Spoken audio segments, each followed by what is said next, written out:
Hello, everybody. Also, we've been trying to catch up on the decimal test to keep everybody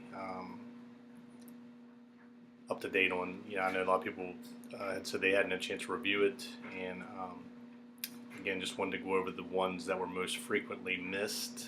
And again, the test is randomized, so I think everybody gets the questions in a different order. I'll just go through and read the questions, the ones that are most frequently missed, and kind of walk through the answer. Again, apologies that if I can't say like number 2 is such and such. The test is randomized. First one to go over is the question that says the 7 is in the tens place in the following number. It was a true or false question, and it was true. The 7 is in the tens place in that number. It is the first number after the decimal, which, yes, is the tens place. Surprisingly, it was only 60% got that question right. So, again, just know those place values. First number after the decimal, tens place. Second, hundredths, third, thousandths. Those are pretty much the only three we're going to have to deal with going through this book.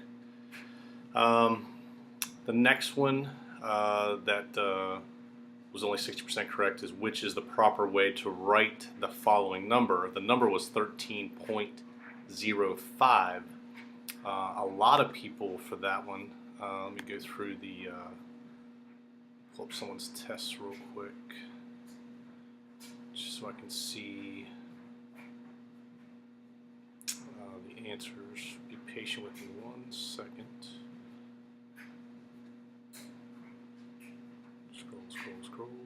Scroll.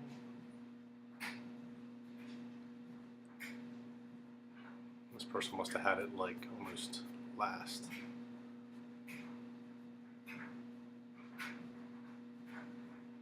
There it is. The question again was write the following number, 13.05, and a lot of people put 13 and 5 hundredths was the correct answer. A lot of people chose 30 and 5 hundredths. Remember, that number's 13. It's not 30. So a lot of people, I think, maybe it was just a rushed answer. Maybe it was something where they saw the 5 hundredths and didn't even think about the 13. But 13 and 5 hundredths is the correct answer. Let's see. The next one that was probably most frequently missed was put the following numbers in order from least to greatest. The numbers are 1.1, 0.865, 0.79, and 0.897. And if you remember, if you watched or even read the book, but I think I put an emphasis on it, was write those numbers vertically, line up your decimal, and then just look for the highest numbers going left to right. That makes it 10 times easier. You should never get any of those wrong. And even to make it even easier, you can fill in zeros after any blank spaces. So the 1.1, you can put in 2 zeros to make it 1.100. And the 0.79, you can put a 0 at the end of that to make it 0.790. Then all the numbers have the same amount of digits, and you can literally look at them just like take the decimals out, like 1,100, 865, 897, 790.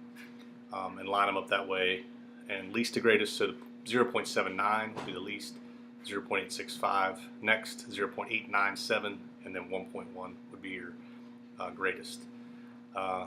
So several kind of different ways to look at it, but always remember the numbers going from left to right are bigger. So anything in the ones column, start there. That 1 means it's bigger than all the other ones because they only have 0.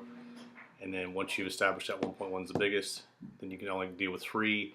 Go to the tens place. You have an 8, an 8, and a 7. So that means your 7 right there is the smallest.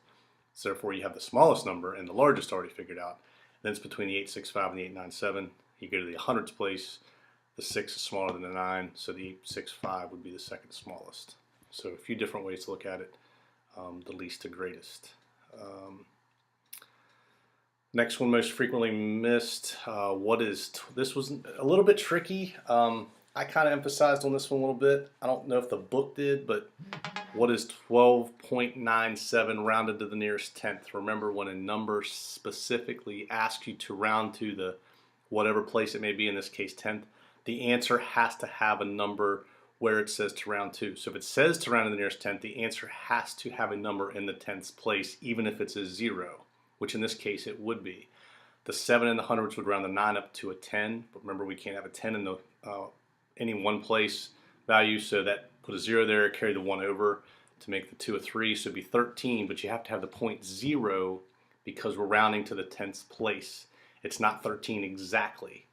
That's why 13, which most people, when they got it wrong, picked, is the wrong answer. It's 13.0, okay?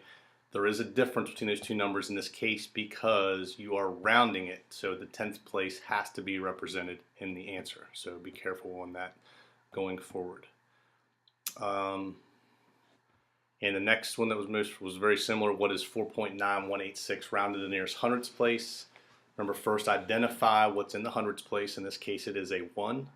It's the second number after the decimal. The number after the 1 is an 8. That's greater than 5. So that would round that 1 up to a 2. And then you get rid of anything after where you're rounding to. So if it says round to the hundreds, again, the answer should match up. You should end with a number that's rounding to the hundreds place. Excuse me, nothing in the thousands, nothing in the 10,000s. So 4.92 would be the answer to that question. A true or false, another one missed, was when multiplying decimals, you have to line up the decimal points when you set the problem up. That was false. Remember, addition and subtraction, yes, you have to line them up. Multiplication, you do not. You set it up just like a multiplication problem. If you have 4.24 times 0.6, the decimal places do not have to be lined up on top of each other. You line up just like you would do 424 times 6. But just at the end is when the decimal places come back in. You're counting decimal places. They do not have to be lined up when you multiply. Most of the simple math, like the addition, subtraction, everyone got all right. I think most of those were 20 for 20. Let's see. The next one that was 70% got it right, but Kurt is installing new pipes in his house. He needs to install 2 long pieces of pipe that are 3.25 feet long and 2 shorter pieces which are 2.5 feet long. Key there is there's 2 long pieces and there's 2 short pieces, so you have to take 3.25, double it, take the 2.5, double it, and then add it together, obviously to see how much pipe he needs. If you add those numbers all up, you get 11.5. So if he buys 11 feet of pipe, he actually does not have enough. He needs 11.5, so he needs at least buy another half foot or another foot to have enough pipe. So several people missed that. So be careful. Like I said, just look for all the keywords in there. He needs 2 long pieces of pipe and 2 shorter pieces of pipe, so each length is doubled. Another one. Let's scroll down. How much change should you get from a $10 bill if you buy 2 muffins at $1.69 each? So that's one part of the problem. I think a lot of people here added the tax twice. But remember, it's 2 muffins at $1.69 each. Boom, that's your one total. And you pay 26 cents in tax. So you're just taking those 2 muffins, double it, then add the 26 on. That's your final total. Subtract that from the 10. And trying to think of what all the, I think that, like I said, the most popular answer for people that had it incorrect was they added the tax twice. So 636, I'm sorry, was the correct answer. A lot of people chose $6.10, like I said, because they added the tax twice. The last 2 that were missed most frequently, which of the following group of numbers is already in order from least to greatest? So all 4 answers had the same decimals. I'm pretty sure. Let me find that question. And yes, which of the following numbers in order from least to greatest? They all had the same 4 numbers. We just had to move them into order from least to greatest. And again, take the 4 numbers, line them up, line the decimals up, one on top of each other, and you should never miss this. They all start with 5 and the 1s, so you can skip the 1s. That's not going to help you. Go to the tens place. 2 numbers have 6s. 1 has a 2, 1 has a 1. So you know that the 1 is the smallest, so therefore it is the least. It's going to go first. 5.19 is going to go first. Looking next, you have a 2, a 6, and a 6. You know the 2 is the next smallest number. It's going to be next. So it's 5.19 first, 5.2 second. And then the last 2 numbers, you have a 5.61 and a 5.619. Well, if you just add the 0 after the 61, obviously it's smaller than the 9. Anytime you have a number and there's not a number in another place, the number that's there is bigger. So the 9 is bigger than no space. Therefore, the 5.61 will be the next smallest. 5.619 would be the largest number. And again, you can fill in zeros with all of them and then just look straight across at the numbers. So if you filled in zeros for all the decimals with those numbers, you'd have 190, 200, 610, and 619 if you added in all zeros. And then you can literally put them in the order from least to greatest just looking at those numbers without even worrying about the decimals. So I don't even know if there was a frequent choice of missing that, but it was missed. It was 60% of the type, 60% right, so 40% got it wrong. So again, line them up and add zeros if you need to. You should never ever have problems with those. And the last one, the one that was most frequently missed in the whole test, was the cereals, A, B, C, and D, and it asked for which cereal is the least per ounce. So you're looking for actually the smallest number of those 4. And in each case, you know how many ounces are in the box and how much the total cost is. So what you need to do to find out per ounce is just divide each one, divide the money by how many ounces. The 14-ounce box ended up being the best buy because it was 20, I think 20, I'll write them down myself. I think it was 24 cents an ounce. The other ones were like 25, 27, and 30. So again, just divide the money by the ounces. The cereal C was the correct answer. Or I'm sorry, cereal B was the correct answer. No, once again, I apologize. Cereal A was the correct answer. I'm so sorry. Cereal A was the correct answer. The way the test is on here looking at me, it was not in order. I was looking for the third one down, which is cereal A, but when I saw third, I was thinking it was C. So cereal A is the best buy. It was pretty sure 24, 25 cents an ounce, and the other ones were a little bit more.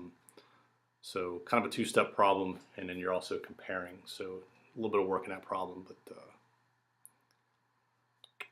besides that, most of the questions were at least 80% right. Like I said, a lot of them were 100% right. And scores across the board were pretty good.